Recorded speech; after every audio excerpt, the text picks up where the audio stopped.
22 drivers out of 46. The odds were against them, and they bettered those odds. So now we get set to go. Who's going to win it? Will it be Mike Marlar? What? But let's see what happens. Green in the air. Well, the Warriors going to pull into the lead down in turn number 1. Now here comes Madden down the back straightaway. Smoke. Wow. Off the 21 of Ivedent Lloyd. Look at that move. Madden, he goes to second. Threaded the needle between Ivedent Lloyd and the 11 of Skylar Marlar. So, did they make the repairs correctly? At least for right now, it looks like it, with one in the book still. Long way to go. 1 by 1 by 2 by 3 as they head down the backstretch. Hiett, McDowell, Hickman all battling. And your leader is Mike Marlar. Good battle in mid-pack now as Madden starting to try to run down the Winfield Warriors. Skylar sits third. McIntosh, the point leader, is fourth. Good battle for fifth. Here comes Riley Hickman under Ivedent Lloyd. Ivedent starting to slide back just a little, Rick. Well, Riley Hickman has found himself a good groove on the bottom. Dale McDowell's going to follow him, I do believe. Madden takes the high side out of turn number 2. Skylar Marlar holding off McIntosh and Hickman. So right now, it is Mike Marlar looking to get win number 4, I believe. And that would tie him for number 1 all time with Dale McDowell, the boss here at Boyds Speedway, who's currently running back in 6th. He's going to go by Ivedent Lloyd. Ivedent Lloyd may have problems on that 21, Rick. Starting to drop back through the field quite a bit.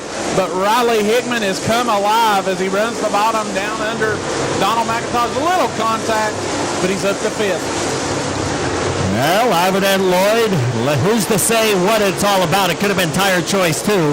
Nevertheless, he has free fall through the field. About to get sidestepped by Derek Ellis. Jason Croft working on him, too. Mike Marlar showing the way with Chris Smoky Madden running in that second spot. Skylar Marlar, a solid third. Donald McIntosh, fourth. And running fifth is Riley Hickman. Dale McDowell, sixth. Jason Hiett, seventh. Ellis, eighth. Ivedent ninth. Croft, 10th. We've got 7 in. Now fixing to complete.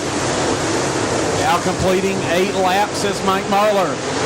Chris Madden starting to running down, not exactly being able to, but Rick, we've talked about it before. And Chris Madden is off the pace down the back straightaway. That's what I was afraid of. They had no chance to test the car out, and that would have been what the dash would have been for, but there was so much damage. Caution is out. They had to just put it together and hope everything was right. Jason Croft has called it quits. And we got trouble on Austin Horton. Horton on the infield. He hit the wall. I think he hit the wall. Wow. Well, something went wrong there, too. Here we go. Wild start to this feature. Skylar Marlar's back in it. He'll battle with McIntosh now for second. McDowell's going to battle with Hickman for fourth. So 1 by 2 by 2 by 3 as they work out of turn number 4. Marlar says, see you guys later. Now McIntosh to second. Down in turn number 1 and 2. He'll slide up the hill. Here comes Mac Daddy. Digging hard. It's 2 for the price of 1. It's a blue light special. At Boyd Speedway for Dale McDowell. He's got the podium spot now. Well, when it's anything to do with the Southern Nationals, Dale McDowell is a podium finisher. There's just no 2 ways about it. Just the fact he can't run all the races, he'd probably be in the top 3 in points everywhere he went. Absolutely. But Dale McDowell, racing more now, but just not as much here, there, and everywhere. So McDowell having a good run, but it's Marlar, McIntosh, McDowell, Marlar. M&M and M&M. M&M and M&M. There they are. Then, of course, you got Hickman and Hiett, so why not? M's and H's. H and H. Kind of gets screwed up when you got Ellis, Lloyd, and Payne, but that's something else. An ELP. An ELP was a 33 and a third record made out of vinyl, which was here before the compact disc and cassette tape. That's interesting. Very good. Very, very good. What do you call that? Useless information? Yes, sir. The information that is useful is the fact that Mike Marlar is starting to walk away from Donald McIntosh. Dale McDowell third. Skylar Marlar respectable fourth. And a slide job by Riley Hickman. He'll take the number 4 spot away. Marlar will answer back to the inside but come up short. It's Hickman, Ellis, Ivedent, Payne, Jake Knowles, Dillon Wood, Brandon Kinzer. Going to be 15 and 25 to go. McIntosh is slowly reeling in your leader. Gotta think that maybe Skylar Marlar went just a bit soft on tires. He's really slid back since this restart. Yeah, he was good early. Lose fifth. Right. Down the back straightaway, here comes Jason Hiett as well as the ditch digger, Derek Ellis. So Skylar Marlar's starting to lose a little bit, but you are right. That 7 car is coming. I'll tell you what, though. It's going to be one thing to catch Mike Marlar. It's going to be a whole different thing to get by him. One of the toughest hard-nosed racers in the business, but one of the cleanest. So he's going to have his work cut out, that being Dillon McIntosh. And when McIntosh catches Marlar, that may allow McDowell to close the gap too, because we're only 17 in, still a long way to go, and they're catching the slower traffic. And you got to think, Mike Marlar fixing to catch that lap traffic. Didn't quite get into it last time, but he does have a pretty good jump. We'll have to see how that affects him as we close in on halfway. Yep, we're going to be halfway in a lap and a half, and Mike Marlar's going to be at the rear of the pack when we get, and a tap to the left rear quarter of Vic Hill from Robby Moses. I think that was unintentional, but Hill knows that Robbie's there now. And Mike Marlar is just about 5 car lengths off the rear deck lid of the last place car at the halfway point. Well, Wesley, the first half is in the books. Now it's time for bringing out those little bags of tricks that they all hide. And what better way to start with the blue flag on top of the flag stand. We are officially into lap traffic down the back straightaway. 20 laps to go. This one kind of has a green look to it. We're going to have to see what's going to happen now. Skylar Marlar has slid all the way back to where Ivedent Lloyd is, back about the 8th or 9th spot. Good battling there as McIntosh continues to close in for the lead. And our race cars are all the way around the surface now. Everywhere you look, there's a battle going on somewhere. David Payne, Ivedent Lloyd Jr., Jake Knowles battling. Casey Roberts moving up through the field as he works on Dillon Wood.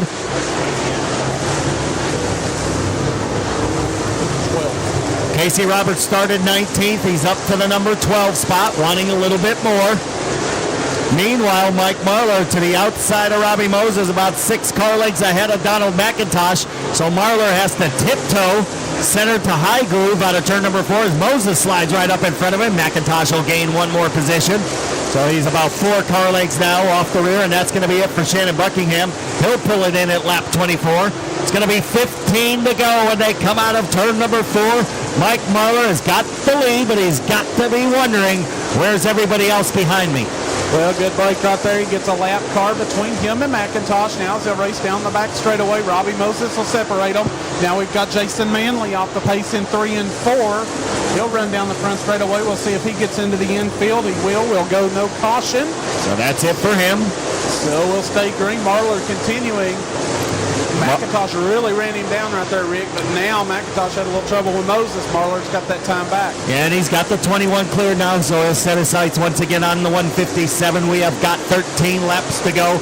McDowell. How about Riley, Hickman, and Hiett? Having a great run here, running 4th and 5th. Gotta like the way both one cars are working. And they're actually closing the gap on McDowell. Now Mike Marlar starting to work over Vic Hill, try to put him a lap down as we close in on 10 laps to go. Down the back straightaway as Dale McDowell has started to close in a little bit as well. Riley Hickman and Jason Hiett complete the top 5. Look at Derek Ellis all by himself. And then 7th on back is just kind of another one of those gaggle of cars. All kinds of slicing the dice in 4 positions. Oh, it's Mike Marlar, Dillon McIntosh, Dale McDowell, Riley Hickman, Jason Hiett. Marlar slides up, almost got a piece of Vic Hill. Vic Hill is not letting the 157 by, and that is helping both. Oh, look at that slide job. Yeah, Mike had enough of the one car. He said, you know what? I'm done with looking at this view. I want a different view. And so he clears the one. Now McIntosh has got to deal with Vic Hill, and we are down to 9 laps to go. 9 laps to go. Mike Marlar finally gets by. Now Dillon McIntosh going to face the same trouble trying to get by the 1. Meanwhile, back about 7th, 8th, 9th, and 10th. Ivedent Lloyd still running in front of the 6 car. That's some of the best battling on the racetrack. Casey Roberts now knocking on the door for a top 10, looking to be the race's hard charger. He is. Casey Roberts up to the number 11 spot as your leader. Works down the front stretch. Roberts going after David Payne, who's running 10th. And this is going to come right down to the final laps if we stay green, because Marlar's going to have him 2x2 in front of him. And that's going to allow both Dillon McIntosh and Dale McDowell to close the gap. So we're getting ready for a shootout at the Boyds Corral, because we got 5 to go when they come back by. 6 Lap's going to be 5 to go. Mike Marlar, he's going to have a pair of 11s right in front of him. They're going to be side by side. Then he's going to have Kinzer and the one of Dillon Wood, his first start at Boyds Speedway for the 2016 season. As we're less than 5 laps to go, Donald McIntosh closing that time. Mike Marlar was faster by 5/100ths. They're about even on times. So Mike Marlar will check out Austin Smith and Stacy Boles, who continue to run side by side. So far, so good for the leader with 4 laps to go. If Donald McIntosh has anything, he better do it right now because he's running out of time. Marlar hasn't caught the back markers, but McIntosh hasn't caught Marlar to even have a shot at him. We've got 3 to go. Mike Marlar still trying to close in on the lappers in front of him. He's pretty much there right now as he slides up high. Running the bottom now, Donald McIntosh tries the top in 1 and 2. Trying to find anything he can that Marlar's not doing to run him down. 2 to go. McIntosh threw all caution to the win in turn 2. White flag the next time by. And Donald McIntosh may be coming on a little too late as he has thrown it way up there as much as he can get out of it. Marlar running that solid pace over in turn number 4, and he's got nowhere to go. He's just going to have to put it on cruise control and hope the 7 don't catch him. We've got 1 to go. McIntosh doing everything he can. He gains a little real estate, Wesley, but he's running out of time. Final time around down the back straightaway, running right up on the lap cars. It's not going to help. Donald McIntosh in the Winfield Warrior will go to victory lane. Mike Marlar gets the win. Second to go to McIntosh. Third to McDowell. Fourth to Riley Hickman. And fifth to Jason Hiett. So good race here. Good racing action all through the field. As they'll come around. Ray Cook talking to the winner. He's climbing out the Winfield Warrior, Mike Marlar. Well, second last week, first this week, kind of made up for it. Yeah, we've had a real good year so far this year, and fortunate to win some races here and run up front of a lot of them. And I was hoping my little brother would get up there and get it finished up here on the podium, but I guess he's a little bit off, his car was. But fun race. That was pretty cool to start with little brother on the outside. Gotta like that. Yeah, I want him to do as good as he could possibly do, but I like watching him better than I like racing with him. Well, you have tied Dale McDowell for the all-time wins in the Spring Nationals with 4 now, so you're going to be at Dixie tomorrow night? Yeah, we're going to try to go to Dixie, Rome, and then over to Ray Cook's track there at Tri-County on Monday, so looking forward to a fun weekend here. Pretty good start to the weekend, buddy. Wife Stacy down here in Victory Lane. Enjoy it. We'll see you tomorrow night. Yeah, I'd like to thank, my car owner, Ronnie Delk, and Marshall Green, chassis builder. Couldn't do it without those guys and all my crew, Josh and Jerry and my wife, Stacy. It's a team effort, and glad to have everybody. Congrats. Thank you. Mike Marlar coming home with win number 4.